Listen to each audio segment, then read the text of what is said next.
consequences of Russian occupation in Chernobyl. At 3 p.m., we'll have Alexander Matuzyanek with us. Colonel Matuzyanek is the spokesperson of the Ministry of Defense of Ukraine, and he will share with us the latest information about current operational information on the front line by 3 p.m. And right now with us we have Dmytro Zhyvytskyi online with us, head of Sumy Oblast Military Administration. Good afternoon, Dmytro. Thank you for joining us. Can you hear us? Good afternoon. Yes, I can hear you. Glory to Ukraine, glory to heroes. Could you please tell us what's happening in Sumy Oblast? And let us talk a bit about the consequences of the Russian aggression in Sumy Oblast. What are those consequences? Could you please tell us? Sumy Oblast continues to be getting back to normal after our armed forces, jointly with territorial defense and local, say, guerrilla fighters, pushed Russians away from Sumy Oblast. Currently, we have been restoring the everyday life in our oblast, restoring infrastructure, damaged facilities, water supply, heating supply, natural gas supply, electricity supply. About 500 users are still without electricity supply, but we have restored most of it. We had about 25,000 users, consumers who did not have electricity supply.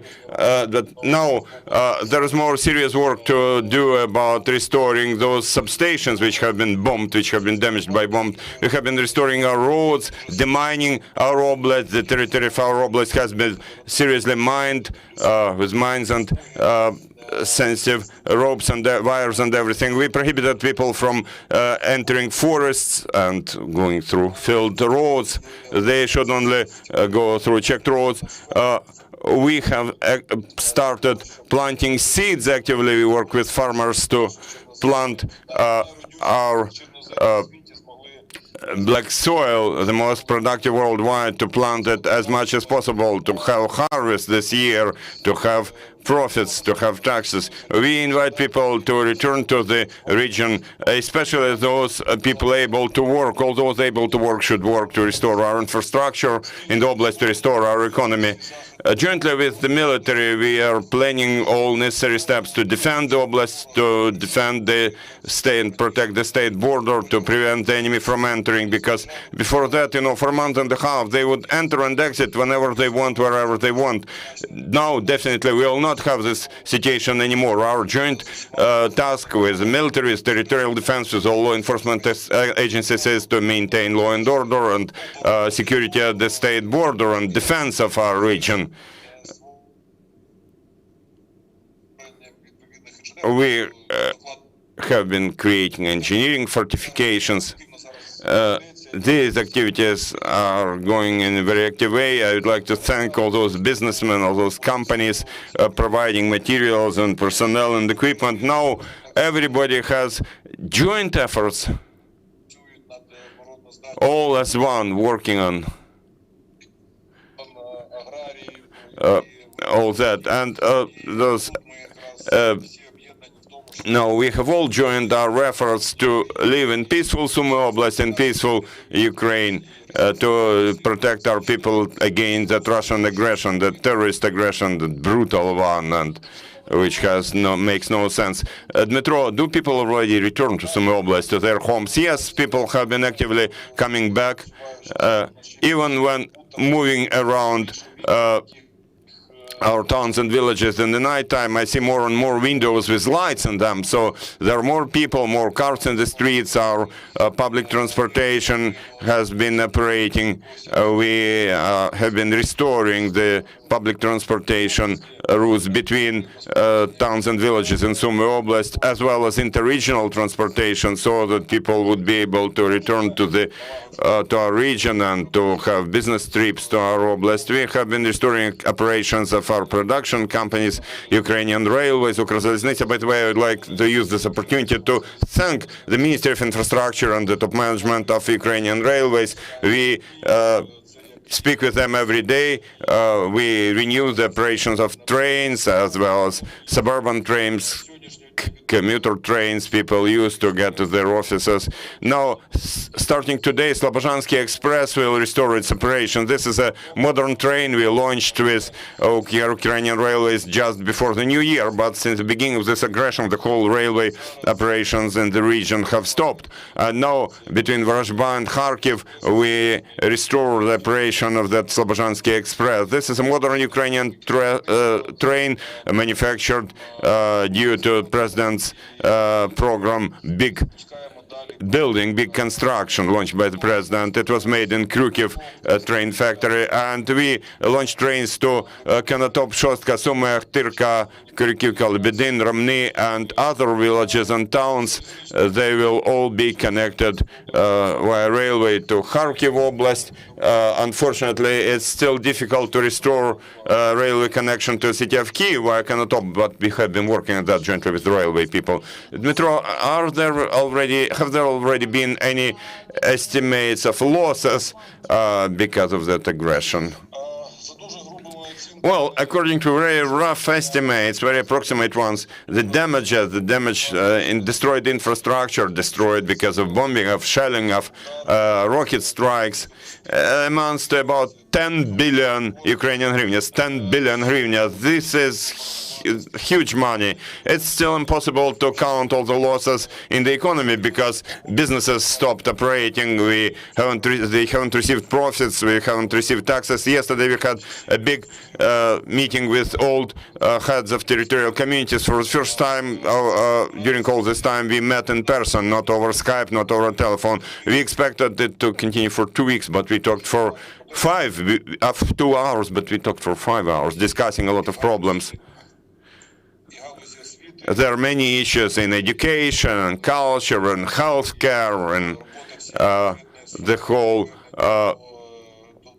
sectors financed from the state budget, restoration of administrative centers, operations, national police, drafting to the military, territorial defense. We still have a lot of issues to be resolved because of that military aggression.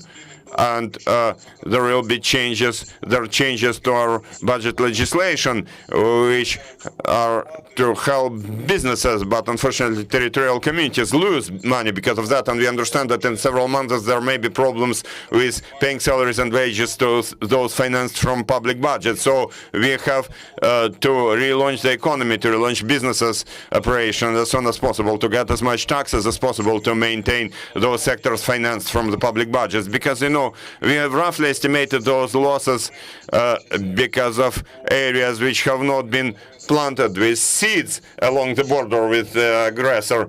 Just profits of the agrarian companies that they have not received will amount to more than 3 billion hryvnias, 3 billion. And also there will be unpaid taxes and all that. And it's like in 2014, starting from 2014, Sumy Oblast has lost a lot because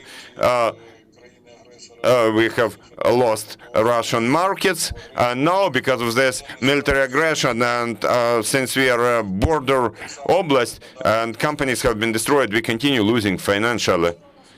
Dmytro, yesterday in our studio we had the mayor of the town of Bucha, and he told us about terrible losses among innocent civilians. I cannot but ask you what the situation in Sumy Oblast at the moment, whether many people have suffered because of that aggression.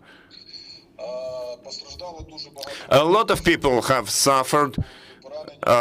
If we mention wounded people, people who lost their homes, whose homes have been damaged or destroyed, as well as people who died, there are thousands and tens and hundreds of thousands of people who have either had to change their place of residence, or their property has been destroyed, or their relatives and near ones have died or have been wounded. We have more than 100 innocent civilians who died in our oblast. Unfortunately, those numbers have been increasing every day because we continue finding dead bodies, and there are many people missing. There are people who have been captured by the enemy, and there is our team of negotiators working every day to get them either exchanged or released, because now there are many people about whom we just don't know anything. We have found some cars shooted on the roads in forests, and nobody knows for sure what happened to those people from those cars. There are many wounded people in hospitals. There are wounded people in neighboring oblasts, in hospitals, in military hospitals there. And again, there has been a very serious mental trauma for those people who survived that occupation. There were convoys with thousands of Russian vehicles passing their towns and villages, shooting around, shooting at innocent civilians, shooting even at older people and children. People did not stay at their homes. They spent nights somewhere in swamps. They were hiding somewhere in agricultural companies and some fodder pits, because everything was shelled from tanks, from grenade launchers, from machine guns, from assault rifles. It was terror. It was terrible what was done by Russians in our region.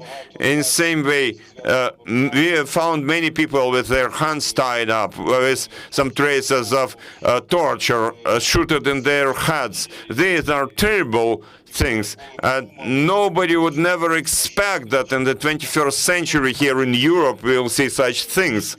And we clearly understand that Sumy Oblast is now on the edge, not just between Ukraine and the aggressor country, but this is some sort of a tectonic edge between civilization and some wild horde. So our joint task is to prevent those wild tribes from winning, from imposing their rules on us. We are peaceful people, hardworking people, kind people. Ukrainians have always been like that, but imperialist Russia has been dreaming for more than 500 years, and is still dreaming to get Ukraine under its rule.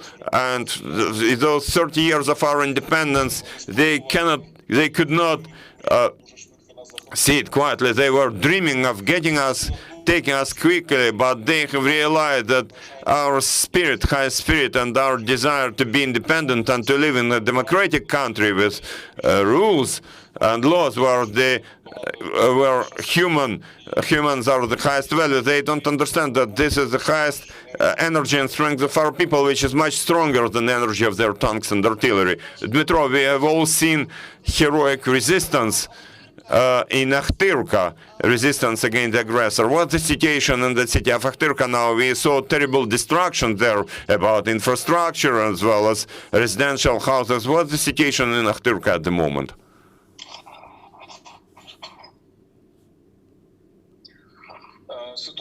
The situation in Akhtirka is more or less stable. Now it's being brought into order. The government has allocated 250 million hryvnias for first priority works to restore infrastructure in the region. In Akhtirka, in Trostanets, in Boromля, in Krasnopilya, in villages and towns in Konotop district. Those are areas where we saw the highest degree of damage and the highest presence of Russian troops and occupation of those territories. Roads have been destroyed, and first of all, that money will be spent to restore critical infrastructure, to restore water supply, to restore sewage and heating supply, new windows, new roofs in buildings, whatever can be quickly restored, repaired, and made for use again. There are completely damaged buildings or buildings which cannot be restored quickly, where we need some capital construction, and that will be the second stage when the situation will get a bit easier in our country. But whatever can be restored quickly, we will definitely restore it quickly. Dear journalists, you can ask your questions, if any. Do you have any questions? Please speak into the microphone. He says more than 100 of people died, or citizens died in the region, and I want to know if there was sexual abuse. Ви чули, пане Дмитро? Питання. Так, Yes, I have heard your question. We don't have confirmed cases in our region. There have been no complaints to the national police and other law enforcement agencies. No complaints received about sexual violence in the oblast. Thank you. Any more questions? Okay, then thank you, Dnipro, for joining us. There are no more questions in our studio. Thank you for everything you're doing. Thank you for finding time speaking with us and providing this very important information. Thank you, thank you. Please stay with us. Our next briefing will be at 2 p.m. and there we will discuss the situation in Chernobyl, so please stay with us.